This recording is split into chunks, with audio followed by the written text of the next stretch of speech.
In this video I'm going to be replacing the thermal paste on this Radeon RX 570 and then comparing some benchmarks taken before and after to see just what kind of an effect it has on performance and temperatures and decide whether it's actually worth doing. If you're thinking of doing this yourself, you need to be aware that it will invalidate your warranty.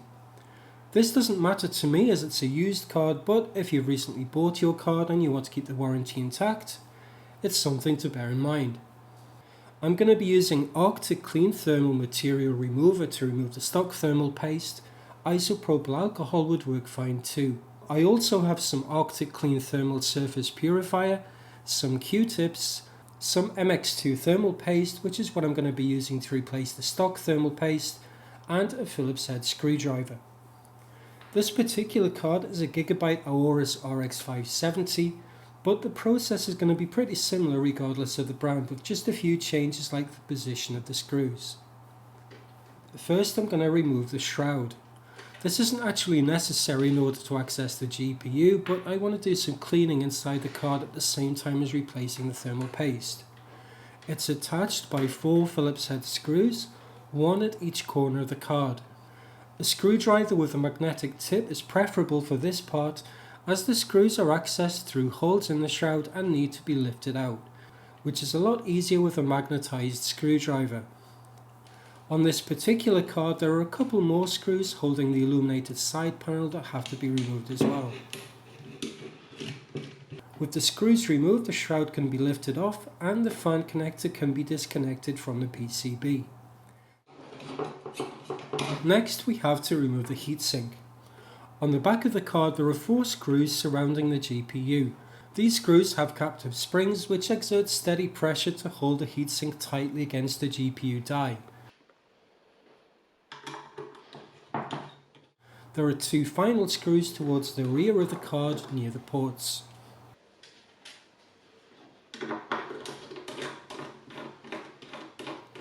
With all of the screws now removed, we're able to lift off the heatsink. It took a little bit of pressure to lift it off, as there are also adhesive thermal pads on the memory chips. Now that we have access to the GPU, the first thing to do is remove the existing thermal compound.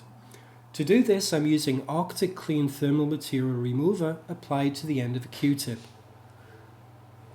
The old thermal compound on this card was almost completely dry, so it was a case of scraping it off with the Q-tip, making sure to lift off any stray flakes. Now do the same with the copper heatsink plate. After using the thermal compound remover, I used another Q-tip moistened with some Arctic Clean Thermal Surface Purifier to go over the CPU die and the heatsink plate again.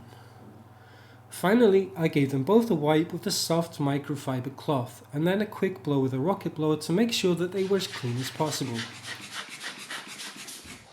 Then it was time to apply the new thermal paste. Just a small amount of thermal paste in the center of the GPU is sufficient.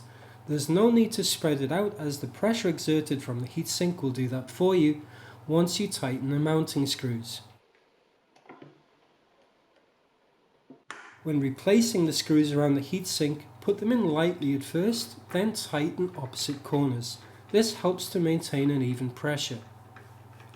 Before putting everything back together again, I just wanted to do a little bit more maintenance. I got rid of some of the dust between the heatsink fins and on the fan blades using a Q-tip with isopropyl. I also noticed that some of the fins on the back were slightly bent out of shape, so I gently straightened them out using the tip of my screwdriver. After putting everything back together again, I cleaned the contacts with some contact cleaner. And it was time to install the card back into my computer and run some tests to find out whether there was any improvement or if I just wasted 20 minutes. First, the GPU idle temperature. According to GPU Z, before the replacement, idle temperatures were around 48 degrees Celsius, and after replacing the thermal paste, it went down to 44 degrees, which is an improvement of 4 degrees or 8.3%. Next, low temperatures. To test this, I ran the Unigine superposition benchmark using the 4K optimized preset. Before replacing the thermal paste, the maximum GPU temperature was 78 degrees and the benchmark result was 3177. After, the maximum temperature was 72 degrees and the benchmark result had increased to 3237. That's a temperature reduction of 6 degrees or just under 8% and a performance increase of about half a frame per second. Finally, I tried Ethereum mining. Before replacing the thermal paste, GPU temperature had been at 72 degrees with fans running at around 80%, and I had a hash rate of about 24 megahashes per second. Afterwards, temperatures were reduced to 68 degrees with fans at 45%, and the hash rate had increased to 24.3. So that was a 4-degree temperature reduction with the fans running at about half the speed they were previously. So, was it worth doing? Well, in my case, yes, definitely. This was a used card, so I had no warranty to worry about, and the existing thermal paste had dried out, so replacing it reduced the temperatures by a few degrees, allowing better performance due to less throttling, and less noise due to lower fan speeds. The procedure was very easy to do and only took about 20 minutes from start to finish. That's it for this video, thanks for watching.